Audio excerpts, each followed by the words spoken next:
மரணம் நேரிடுகிறதா இருந்தாலும் அதற்கு தப்பும்படி தங்கள் ஜீவனையும் பாராமல் ஆட்டுக்குட்டியின் இரத்தத்தினாலும் தங்கள் சாட்சியின் வசனத்தினாலும் அவனை ஜெயித்தார்கள்.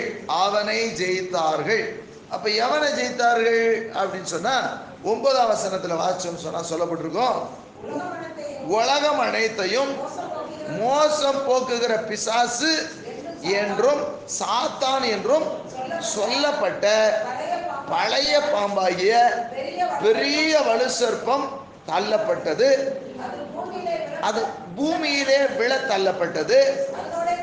அதனோட கூட அதை சேர்ந்த தூதரும் தள்ளப்பட்டார்கள். அப்பொழுது வானத்திலே ஒரு பெரிய சத்தம் உண்டாகி, இப்பொழுது ரட்சிப்பும் வல்லமையும் நமது தேவனுடைய ராஜ்யமும் அவருடைய கிறிஸ்துவின் அதிகாரமும் உண்டாயிருக்கிறது. இரவும் பகலும் நம்முடைய தேவனுக்கு முன்பாக நம்முடைய சகோதரர் மேல் குற்றம் சுமத்தும் பொருட்டு அவர்கள் மேல் குற்றம் சாட்டுகிறவன் தாழ தள்ளப்பட்டு போனான். ஹல்லேலூயா, கர்த்தருக்கு மகிமை உண்டாகட்டும். இவன் தள்ளப்பட்டு போனவன் இப்ப யாருகிட்ட யுத்தத்துக்கு நிற்கிறான்? இப்போ மனிதர்களிடத்துல நிற்கிறான். அப்ப இவர்கள் தான் எப்படி ஜெயிக்கிறாங்கன்னு சொன்னா, மரணம் நேரிடுகிறதா இருந்தாலும் அவங்க என்ன பண்றாங்கன்னு சொன்னா, ஆட்டுக்குட்டியான ரத்தத்தினாலும் சாட்சியின் வசனத்தினாலும் அவனை ஜெயிக்கிறாங்க. இன்றைக்கு ஒரே ஒரு காரியத்தை மாத்திரம் பார்க்க போறோம். 2 காரியம் அதில் சொல்லப்பட்டிருக்கிறது. ஒன்று ஆட்டுக்குட்டியின் ரத்தம், மற்றொன்று சாட்சியின் வசனம். இன்றைக்கு ஆட்டுக்குட்டியானுடைய ரத்தத்தினால் உண்டாயிருக்கிற ஜெயம். எப்படி இந்த ஆட்டுக்குட்டியானுடைய ரத்தத்தினாலே ஜெயம் எடுக்க முடியும்? இன்னைக்கு நம்ம சொந்த பலத்தினால நம்ம ஜெயிக்க முடியாது. ஆகவேதான் நம்ம கட்டவிழ்க்கிறதுமே என்ன சொல்றோம், இயேசுவின் நாமத்தினாலே கட்டுகளை அவிழ்த்து ஜெபிக்கிறோம். இயேசுவின் நாமத்தினாலே பாவங்கள் மன்னிக்கப்படுகிறது. அப்ப இயேசுவின் நாமத்தினால இயேசுவை கொண்டு நம்ம அந்த விடுதலைகளை பெறுகிறோம். அப்போ ஆட்டுக்குட்டியான ரத்தத்தினால எப்படி ஜெயிக்க முடிகிறது அப்படின்னு கேட்டீங்கன்னு சொன்னா, அதுக்கு காரணம் என்ன அப்படின்னா, ஆட்டுக்குட்டியானவராகிய ஆட்டுக்குட்டி யாருன்னு சொன்னா, மத்தேயு 1ஆம் அதிகாரம் 21 வாசிக்கும் போது வசனம் சொல்கிறது, இதோ உலகத்தின் கர்த்தருக்கு பயப்படாடும். யோவான் 1:29 சொல்லப்படுகிறது, இதோ உலகத்தின் பாவத்தை சுமந்து தீர்க்கிற தேவ ஆட்டுக்குட்டி அப்படின்னு இயேசு அங்க சொல்லப்படுகிறத பார்க்கிறோம். அப்ப உலகத்தின் பாவத்தை சுமந்து தீர்க்கிற தேவ ஆட்டுக்குட்டி. அப்ப இந்த ஆட்டுக்குட்டி இயேசுவை பத்தி வெளிப்படுத்தின விசேஷத்துல பார்க்கும்போது அடிக்கப்பட்ட வண்ணமாகவே இருக்கிறவர் என்று சொல்லி வேதத்துல சொல்லப்பட்டிருக்கிறது.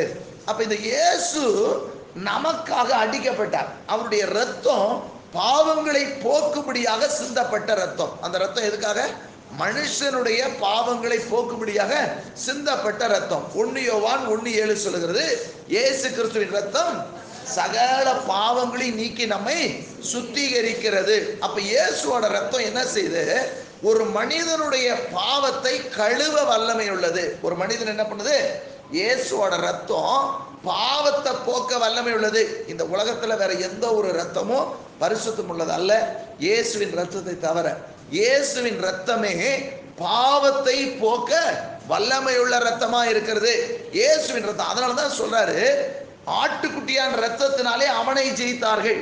ஏன்னு சொன்னா, பிசாசோட கிரியை என்னன்னு கேட்டீங்கன்னா, பைபிள்ல வசனம் சொல்லுது, 1 யோவான் 3ஆம் அதிகாரம் 8ஆம் வசனத்தை வாட்சி பார்த்தீங்கன்னா அங்க சொல்லப்படுறோம், பாவம் செய்கிறவன் என்னவா? பாவம் செய்கிறவன் பிசாசினால் உண்டாயிருக்கிறான். ஏனெனில் பிசாசானவன் ஆதி முதல் பாவம் செய்கிறவனா இருக்கிறான். அவன் ஆதி முதல் எப்படிதான் இருக்கிறான்? பாவம் செய்கிறவனா இருக்கிறான். ஆனா ஆண்டவர் எப்படிப்பட்டவர்? நான் எப்படிப்பட்டவர்? 1 பேதுரு 1ஆம் அதிகாரம் 15ஆம் வசனம். 1 பேதுரு 1:15, உங்களை அழைத்தவர் பரிசுத்தராய் இருக்கிறது போல நீங்களும் உங்கள் நடக்கலை எல்லாவற்றிலையும் பரிசுத்தராய் இருங்கள். அப்ப நம்மளை அழைச்ச தேவன் எப்படிப்பட்டவரா? அவர் பரிசுத்தர். ஆனா இவன் எப்படிப்பட்டவன்? பிசாசு எப்படிப்பட்டவன்? பாவம். ஆதி முதல் அவன் எப்படிப்பட்டவனா இருக்கிறான்? பாவம் செய்கிறவனாகவே இருக்கிறான். அப்ப பாவத்துக்கும் பரிசுத்தத்துக்கும் சம்மந்தம் கிடையாது. பரிசுத்தம் வந்தா பாவம் என்ன ஆகும்? விலகிதான் போகணும், இருக்க முடியாது. அதனால தான் ஆண்டவர் சொல்றார், ஆட்டுக்குட்டியானுடைய இரத்தத்தை கொண்டு அவனை ஜெயித்தார்கள். ஏன்னு சொன்னா பாவத்தை செய்ய தூண்டுகிறவன் யாரு? பாவத்தை செய்ய தூண்டுகிறவன் யாரு? பாவத்தை செய்ய தூண்டுகிறவன் பிசாசானவன். ஆனால் பரிசுத்தத்தை கொடுக்கிறவர் இயேசு. அப்ப இந்த பரிசுத்தத்தை நமக்கு கொடுக்கும்படியாக அவருடைய இரத்தத்தை கொடுத்திருக்கிறார். இந்த இரத்தத்தை எடுத்துக்கொள்ளும் போது, இந்த இரத்தத்தை விசுவாசிக்கும் போது நமக்குள்ள பரிசுத்தம் வருகிறது. அதனாலதான் இயேசு பாருங்க, அவர் திருவிருந்து, நம்ம அந்த திராட்சை ரசம், அதாவது அப்பமும் ரசமும் எடுக்கிறோம் பாத்தீங்களா, திருவிருந்தா அனுசரிக்கிறது. அப்பமும் இயேசுவோட சரீரத்துக்கு அடையாளமாக அப்பமும், இயேசுடைய இரத்தத்துக்கு அடையாளமாக திராட்சை ரசத்தையும் நம்ம பருகுகிறோம். அப்ப அது எதுக்கு அப்படின்னா, வசனம் சொல்லுகிறது, இயேசு அந்த ராபோஜனத்துல சொல்லும்போது சொல்றாரு, இது பாவ மன்னிப்பு உண்டாகும்படி உங்களுக்காக சிந்தப்பட்ட என்னுடைய புது உடன்படிக்கையின் ரத்தம். அப்ப பாவ மன்னிப்பு உண்டாகும்படி சிந்தப்பட்ட புது உடன்படிக்கையின் ரத்தம். ஒரு மனிதனுடைய பாவம் போகணும்னா பரிகாரம் போய் செய்ய வேண்டிய அவசியம் இல்லை. பரிகாரிய சரியா புடிச்சுக்கிட்டா சரியா போயிடும். பரிகாரம் செய்யப்பட்டாயிற்று. மனு குலத்துடைய பாவத்தை போக்குறதுக்கு அவர் நமக்காக மரித்தார், ரத்தத்தை சிந்தி விட்டார். இந்த ரத்தத்தை சிந்தின இயேசுவை பிடித்துக் கொள்ளும் போது அந்த ரத்தம் ஒரு மனிதனை பரிசுத்தமாய் மாற்றுகிறது. இயேசுடைய ரத்தம் சகல பாவங்களையும் நீக்கி அவனை சுத்தமானா மாத்திருது. அவன் சுத்தமானா நிற்கும் போது அசுத்தத்தின் வல்லமைகளுக்கு விரோதமாய் நிற்க முடியும். பிசாசு நடுங்குகிற ரெண்டு காரியத்துல, ஒன்று பரிசுத்தம், மற்றொன்று தாழ்மை. தாழ்மையும் பரிசுத்தமும் ஒரு மனிதனுக்குள்ள இருக்குன்னு சொன்னா சத்துரு கிட்ட நெருங்க முடியாது. பிசாசான என்ன பண்ண முடியாது, கிட்ட நெருங்க. அது என்ன வில்லி சுனி வச்சாலும் சரி சரி, என்ன ஏவல் விட்டாலும் சரி, என்ன வச்சாலும் சரி, அவங்கள கிட்ட நெருங்க முடியாது. ஏன்னு சொன்னா அந்த பரிசுத்தத்திற்கு அவன் பரிசுத்தத்தோடு அவன் கலக்க முடியாது. கர்த்தருக்கு மகிமையுண்டாகட்டும். இங்க அதான் இயேசுவோட ரத்தம் என்ன செய்து ஒரு மனிதனை பரிசுத்தமாக பாதுகாக்கிறது. அசுத்தங்கள் உள்ளே தங்க முடியாதபடிக்கு. அதான் பைபிள் வசனம் சொல்லுது, பாவம் செய்கிறவன் பிசாசினால் உண்டாயிருக்கான்னு சொல்லப்படுகிறது. வேதம் சொல்லுகிறது, தேவனால் பிறந்தவன் என்ன பண்றானா, பாவம் செய்யான், பொல்லாங்கன் அவனை தொடான். அப்போ தேவனால பிறந்தவன் தன்னை காக்குறான்னு போட்டிருக்கும்.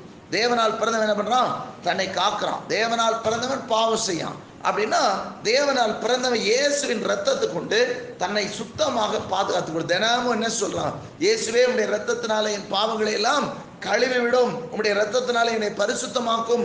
இப்படி அவன் தன்னை பரிசுத்தமாய் காத்து கொள்வதற்கு அவன் எல்லா விதமான காரியங்களை அவன் எடுக்கிறதுனால சத்துரு சுத்தி சுத்தி ஏதாவது ஒரு வாய்ப்பு கிடைக்குமான்னு பார்க்கும்போது வாய்ப்பு இல்லாததுனால அவன் பாதுகாக்கப்படுகிறான். அவன் ஜெயிக்கிறவனாக மாறுகிறான். பிசாசால முடியல. ஏன்னு சொன்னா அவன் திட்டம் போட்டு வர்றது அழிக்கிறதுக்கு. அவன் திட்டம் நடக்கலைன்னா யாரு ஜெயிச்சதா அர்த்தம்?